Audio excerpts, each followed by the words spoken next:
각 요일마다 주제별로 뉴스를 살펴봅니다. 알짜한 뉴스 시간이에요. 자, 오늘은 국제 뉴스 알아보는 날이죠.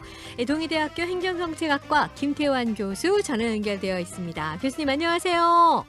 예, 안녕하세요. 네, 교수님, 낸시 펠로시 미국 하원 의장이 대만을 방문한 후에 유례 없는 중국의 반발로 미중 간의 긴장이 고조되고 있는데요. 먼저 이 소식 좀 정리를 해주시죠. 예, 예. 말씀하신 대로 펠로시 하원 의장의 대만 방문으로 촉발된 중국의 대대적인 군사훈련으로 인해서 미국과 중국의 긴장이 크게 고조된 상황에서 하원에 이어서 미국 상원도 에드워드 마키 상원 의원을 중심으로 해서 5명으로 구성된 상원 대표단이 14일 전격적으로 대만을 방문했습니다. 네. 15일에는 차이 총통과 대만 총통부에서 회담을 가졌습니다. 펠로시 하원 의장이 대만을 떠난 다음 날부터 대대적인 군사훈련을 실시했던 중국도 이번에는 대만 해협 수역을 담당하고 있는 동부 정부를 통해서 미 상원 의원단이 대만 총통을 만나고 있는 15일에 대만 섬 주변의 해 공역에서 다양한 연합 전투 대비 훈련을 실시했다고 그렇게 발표를 했습니다. 네. 그런데 이번 상원의원 방문단은 펠로시 하원 의장처럼 한국이 포함된 아시아 순방의 일환으로 이렇게 진행을 했는데 펠로시와는 반대로 달리 한국을 지난 12일에 먼저 방문해서 윤 대통령과 권영세 통일부 장관과 회담을 갖고 북핵 문제나 각종 경제와 안보 현안에 대해서 의견을 나눈 후에 예고 없이 그 후에 한국 방문 후에 지난 14일 대만을 방문했습니다. 그러니까 우리나라 입장에서 보면 펠로시의 방한 때보다는 훨씬 좀 부담이 적고 중국과 국제사회의 이목을 좀 줄였던 그런 방안이라고 할 수 있겠습니다. 그렇군요. 아니 그런데 또 이 와중에 일본과 독일의 국회의원들도 대만을 방문할 계획이다. 이런 보도가 나와 있던데요. 네네네. 네. 일본과 대만 의원들 간의 친선 모임인 일화의원 간담회의 회장인 후루야 게이지 중의원 의원이 이달 22일에서 24일까지 대만 방문을 조율 중이라고 일본의 도쿄신문이 보도했습니다. 네. 물론 차잉의원 대만 총통과의 면담도 계획되어 있다고 하는데요. 이 일화의원 간담회는 정부를 대표하지는 않지만 국가로서 정식 수교가 없는 대만과 일본 사이에서 이 국회의원들을 통한 소통의 창구 역할을 해왔습니다. 네. 한편 독일의 연방 하원 의원도 8명이 일본과 홍콩을 포함하는 오는 10월 22일부터 30일까지 예정돼 있는 아시아 순방의 일환으로 대만을 함께 방문할 것이라고 독일의 DPA 통신이 그렇게 보도를 했습니다. 네.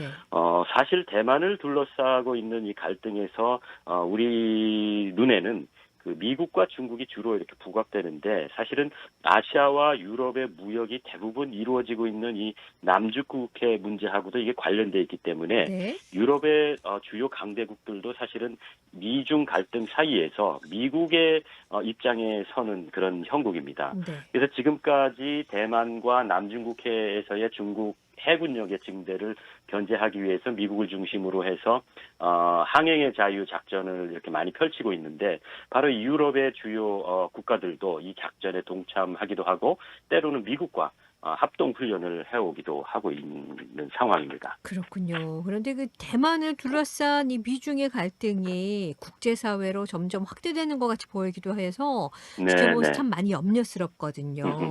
근데 여기서 좀 또 의아스러운 보도도 있었는데 미국이 중국으로의 기술 유출을 상당히 우려한다. 이건 그렇죠. 분명한데 실제로 또 중국의 기술 수출이 대부분을 허가해줬다라는 보도가 있던데요. 이게 네. 무슨 말인가요? 요건 좀 자세히 봐야 되는데요. 네. 미국의 유력 일간지인 월스트리트 저널이 16일 보도한 내용이에요. 중국과 소위 이제 기술 패권 경쟁을 벌이고 있는 미국이 실제로는 상무부가 2020년 기준으로 미국 정부에 신청한 중국으로의 기술 수출에 대한 거의 94%에 해당하는 2,652건을 승인해줬다는 겁니다. 이 보도에 따르면은 여기에는 이제 반도체는 물론이고 항공 우주 부품, AI 기술 그리고 또 군사 기술에 사용될 수 있는 그런 항목들도 많이 포함되어 있다고 하는데요. 이런 그 월스트리트 저널의 보도는 사실은 미국의 국가 안보와 무역 이익 사이에서 미국 행정부가 우선순위에 뭐 좀 문제가 있는 거 아니냐 하고 이렇게 비판하는 차원에서 이렇게 보도가 된 것 같아요. 예, 제 생각에는 아무래도 민주주의 체제는 권위주의 체제보다는 정책의 결정이나 수행에 있어서 좀 상당히 다원화되어 있기 때문에 이렇게 어쩔 때는 좀 부처 간 서로 손발이 맞지 않는 것처럼 보이는 현상이 있기도 하거든요. 이게 네. 뭐 장점이기도 하고 한편 단점이 될 수 있는데 어쨌든 제 생각에는 이게 2020년 통계이기 때문에 2021년에 출범한 이 바이든 행정부는 이런 문제점들을 인지하고 있고, 그래서 현재 많이 이렇게 수정해 가고 있는 과정이라고 저는 보고 있습니다. 그래서, 대중국 공급망 재편이나 IPEF라고 하는 그 인도 태평양 경제 프레임워크, 그리고 반도체 동맹이라고 하는 그 칩4 등을 통해서 대중국 견제의 틀을 바이든 정부 들어서 상당히 구체적으로 이렇게 구축하고 있거든요. 네. 특히 글로벌 공급망 재편과 관련해서는 소위 4대 핵심 품목을 특별 관리하고 있다고 하는데요. 그 4대 핵심 품목이 바로 반도체, 그리고 배터리, 핵심 광물, 그리고 의약품이라는 품목입니다.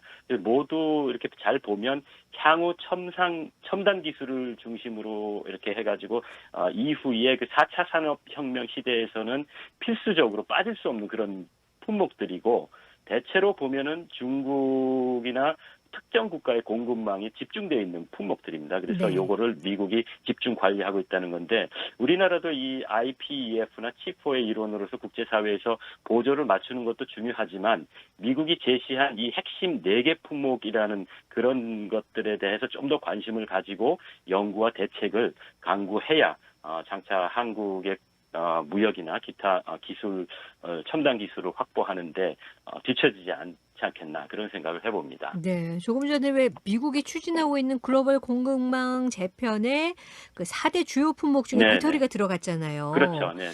그래서 그 미국 내에서 생산하는 배터리를 장착하지 않은 전기차에 대해서는 보조금을 주지 않는 그런 법안이 네네네. 통과가 된 건가요? 네네네. 이게 미국 현지 시간으로 16일에 바이든 대통령이 기후 변화 대응과 의료 보장 확충, 대기업 증세 등을 골자로 하는 소위 그 인플레이션 감축법에 서명을 했는데요. 네. 문제가 되는 것은 바로 이 전기 자동차에 대한 보조금에 대한 내용입니다. 근데 이게 한국 전기차의 미국 수출에 좀 불리하게 작용될 가능성이 크기 때문인데요. 사실은 미국도 우리 한국처럼 또 유럽처럼 그 미국 내 전기차 보급 확대를 위해서 전기차 구매에 대해서 좀 보조금을 지급해오고 있거든요.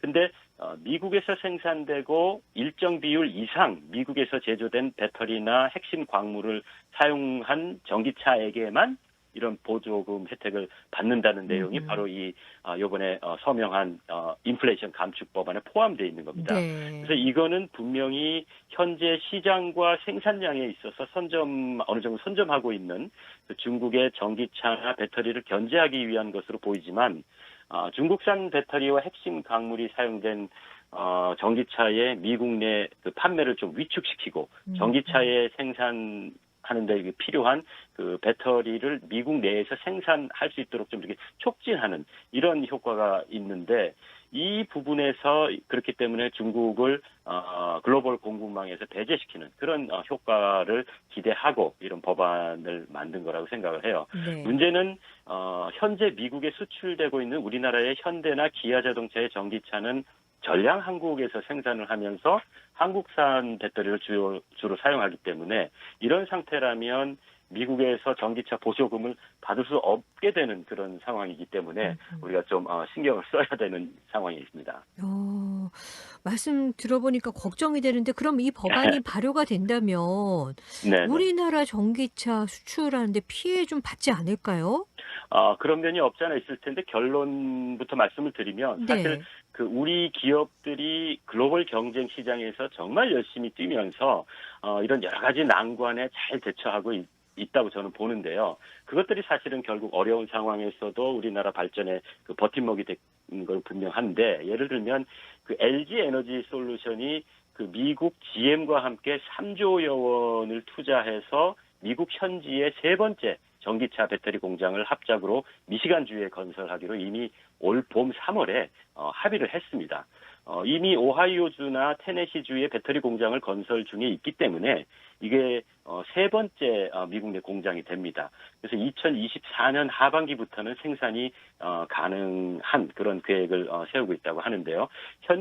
현대자동차도 올 5월에 미국 조지아주에 연간 30만 대 규모의 전기차 그 완성차 공장을 건설하기로 했습니다. 그래서 2025년 상반기에 가동을 그렇게 목표로 하고 있다고 하는데 전기차 생산 공장 주변에 전기차 전용 배터리 셀 공장을 포함해서 미국 내에 전기차 생산 시스템 구축에도 이 현대자동차가 6조 3천억 원을 투자할 계획이라고 합니다.